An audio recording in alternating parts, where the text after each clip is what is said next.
SM network प्रस्तुत Ichalkaranji news time एक शोध 87। नमस्कार, तुम्ही पाहतात SM नेटवर्क प्रस्तुत इचलकरंजी न्यूज टाइम।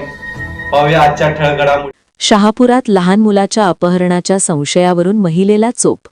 इचलकरंजी शहापूर येथील कारंडे मळा परिसरात एका लहान मुलाला ओढून घेण्याचा प्रयत्न करणाऱ्या एका अनोळखी महिलेला येथील नागरिकांनी बेदम चोप दिल्यानेच त्याची चर्चा सुरू होती।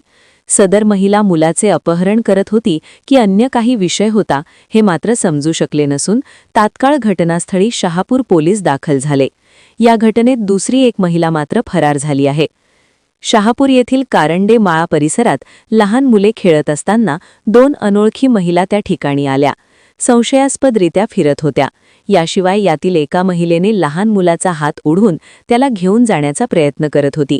हे काही नागरिकांच्या लक्षात आले। तात्काळ त्यांनी सदर महिलेला घेरले व याबाबत विचारणा केली असता तिने उडवाउडवीची उत्तरे दिली आणि नंतर मात्र संतप्त झालेल्या काही नागरिकांनी सदर महिलेला मारहाण केली आहे। घटनास्थळी शहापूर पोलिसांनी धाव घेत या संतप्त जमावाच्या ताब्यातून सदर महिला ताब्यात घेतल्या असून नेमका हा काय प्रकार आहे याचा तपास सुरू केला आहे व अन्य दुसऱ्या महिलेचा शोध सुरू केला असून त्याचा तपास शहापूर पोलीस करत आहेत।